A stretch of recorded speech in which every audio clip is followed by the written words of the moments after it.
नमस्कार साथियों, मैं आज आपके लिए लाया हूँ एक प्रेरणादायक कहानी। अगर अच्छी लगे तो प्लीज़ लाइक और सब्सक्राइब ज़रूर करें। एक महिला बहुत ही धार्मिक प्रवृत्ति की थी और भजन सिमरन व सेवा भी करती थी। किसी को कभी गलत नहीं बोला, सबसे प्रेम से मिलकर रहना उसकी आदत बन गई थी। वो सिर्फ एक चीज़ से दुखी थी कि उसका आदमी उसके साथ रोज़ किसी न किसी बात पर लड़ाई झगड़ा करता था। उस आदमी ने उसे कई बार इतना मारा कि उसकी हड्डी भी टूट गई थी, लेकिन उस आदमी का यह रोज़ का काम था। उस महिला ने अपने गुरु महाराज जी से विनती की कि हे गुरुदेव, मेरे से कौन सी भूल हुई है। मैं सत्संग भी कर जाती हूँ, सेवा भी करती हूँ, भजन सिमरन भी आपके कहे अनुसार करती हूँ, लेकिन मेरा पति मुझे रोज़ मारता है। मैं क्या करूँ। गुरु महाराज जी ने कहा, क्या वो तुम्हें रोटी देता है। महिला ने कहा, हाँ जी, रोटी तो देता है। गुरु महाराज जी ने कहा, फिर ठीक है, फिर कोई बात नहीं है। उस महिला ने सोचा कि अब शायद गुरु जी की कोई दया हो जाए और वो उसको मारना पीटना छोड़ दे, परंतु ऐसा कुछ नहीं हुआ। उसकी तो आदत ही बन गई थी रोज़ अपनी पत्नी की पिटाई करना। समय के साथ कुछ साल और निकल गए। उसने फिर से महाराज जी से कहा कि मेरा पति मुझे रोज़ मारता पीटता है, मेरा कसूर क्या है।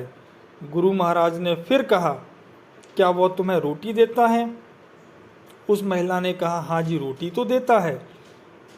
महाराज जी ने कहा, तो फिर ठीक है, तुम अपने घर जाओ। महिला बहुत निराश हुई कि महाराज जी ने क्या ठीक कहा है। वो घर आ गई, लेकिन उसके आदमी का स्वभाव वैसे का वैसा रहा। रोज़ उससे लड़ाई झगड़ा करना। अब तो महिला बहुत तंग आ गई थी।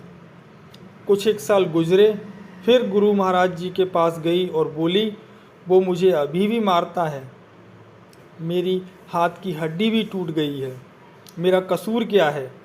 मैं सेवा भी करती हूँ, सिमरन भी करती हूँ, फिर भी मुझे ज़िंदगी में सुख शांति क्यों नहीं मिल रही है।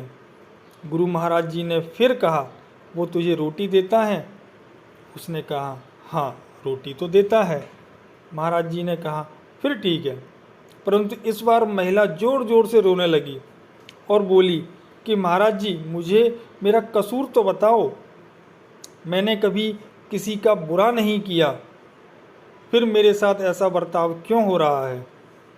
महाराज जी ने कुछ देर शांत हुए, फिर बोले, बेटी, तुम्हारा पति पिछले जन्म में तुम्हारा बेटा था और तुम उसकी सौतेली माँ थी। तुम रोज़ उसको सुबह शाम मारती रहती थी, पीटती थी और उसको कई कई दिनों तक खाना नहीं देती थी। भगवान का शुक्र मना कि इस जन्म में वो तुम्हें रोटी तो दे रहा है। ये बात सुनकर महिला एकदम चुप हो गई। गुरु महाराज जी ने कहा, बेटा, जो कर्म तुमने किए उसका फल तो तुम्हें अवश्य भुगतना पड़ेगा। फिर उस महिला ने कभी महाराज जी से शिकायत नहीं की, क्योंकि वो अब सच को जान गई थी। इसलिए हमें कभी किसी का बुरा नहीं करना चाहिए, सबसे प्रेम, प्यार और शालीनता के साथ रहना चाहिए।